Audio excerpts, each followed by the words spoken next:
बिस्मिल्लाहिर्रहमानिर्रहीम। मैं मम्मा दा मेन माशाअल्लाह जी अज पावे पक्कन लगे ने ते पावियां दा तरीकेकार की है आओ तुहानूं मुकम्मल पूरा प्रोसीजर दसने जी। अल्लाह खैर। अच्छा जी, सब तो पहले असी कुकर रखा है, घट तो घट असी किलो 1.5 किलो के करीब पानी पाया।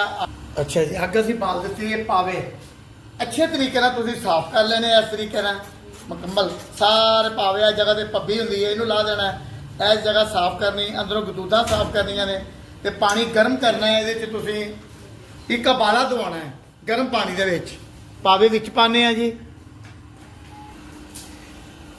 अच्छा जी, पावे माशाल्लाह अच्छे तरीके नाल असीं साफ कर लेने इन्हां नूं।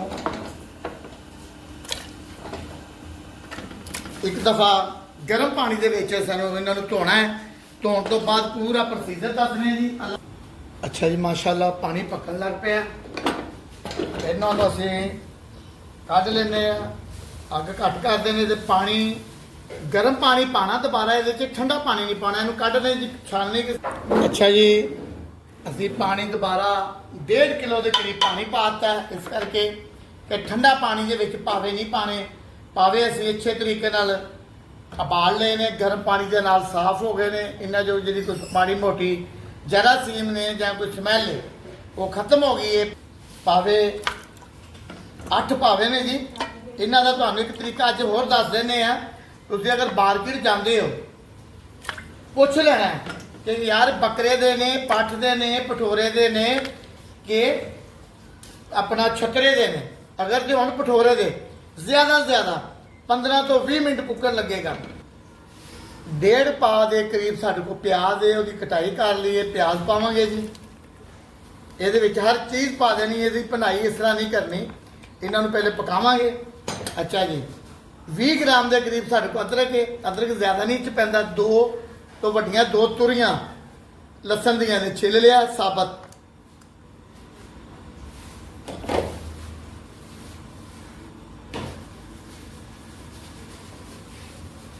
2 इलायचियां ने जी। चंद दाने कलवंजी दे, जवैन चौथा हिस्सा, गरम मसाला साबत 1 चम्मच, 1.5 चम्मच सुके धनिए का, 1 चम्मच दादड़ लाल मिर्च, 1 चम्मच नमक का हसबे जायका, 1 चम्मच हल्दी का, काली मिर्च, आधा चम्मच गरम मसाला चाट जिन्होंने कहते हैं 1 चम्मच। सारा समान असीं इहदे विच पाने जी। अल्लाह खैर, इनू एक दफ़ा असीं हुण हिलाने हैं। हिला के थोड़ा जिहा गर्म होएगा तो फिर असीं कुकर लाने हैं।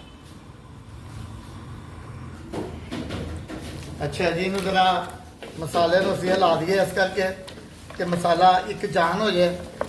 खैर पक जाना है, हर चीज़ तैयार हो जानी है। लो जी, पानी गर्म हो रहा है तो कुकर लाने हैं जी।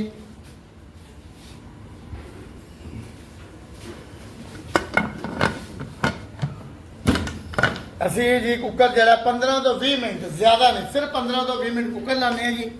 सीटी रखिएगा, सीटी तो बाद इसका टाइम देखना है।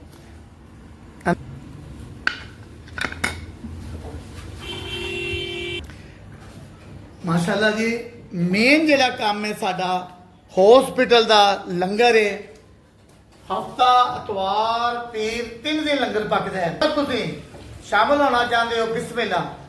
अगर तुसीं चैनल लाइक सबसक्राइब शेयर करते हो फिर भी तुसीं शामिल हो गए हो। जींदे रहे बसते रहे। तुहाडा एक लाइक किया आने वाले वक्त तुसीं 10 बंदियां की रोटी का वसीला बन सकते हो। उसदे नाल नाल मुख्तलिफ किस्म दीयां रेसिपियां ने, रेसिपियां देखा करो, वीडियो देखा करो, इस चैनल को लाइक कराया करो। ये अल्लाह के राह का काम है। एक तुहाडा लाइक किया हो सकता 10 बंदियां की रोटी का वसीला बन रहा जी। सीटी का इंतजार कर रहे हैं जी। अच्छा जी, माशाल्लाह 15 तो 20 मिनट हो गए। सीटी चुक लेने, इनू ठंडा होने देने जी। अग बंद कर देने, ढक्कन चुकने जी।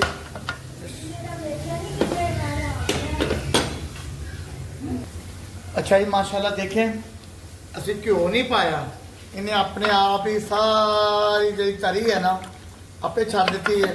हूँ असी इसका थोड़ा जहा पानी खुशक करांगे। माशाल्लाह जी, ये घ्यो ज़्यादा नहीं, सिर्फ अध पा के करीब घ्यो पाना है, ज़्यादा असी नहीं पाना। तुसीं अगर देसी घ्यो पाओगे तो यदा एक अपना जायका बन जाएगा। अध पा दो, ज़्यादा नहीं, काफ़ी।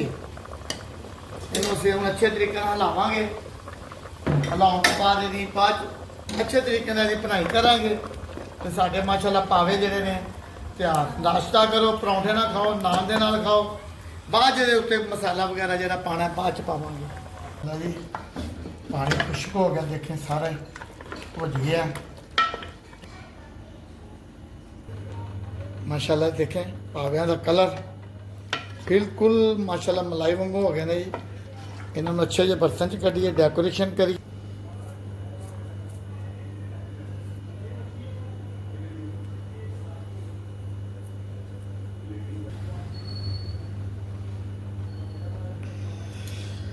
अल्लाह ताला जी खाना कबूल करे जी। अल्लाह की ज़ात सब की खैर करे। अल्लाह ताला तंदुरुस्ती दे। अल्लाह ताला जो बीमार ने उन्होंने सेहत दे। माशाल्लाह जी पावियां की रेसिपी माशाल्लाह अगे भी काफ़ी पावियां दी रेसिपियां दित्तियां ने। अज एक नवे स्टाइल के नाल बनाए ने, बड़े आसान तरीके नाल बने ने। अल्लाह खैर जी जींदे वास्ते ने, खुश ने जी। आमीन।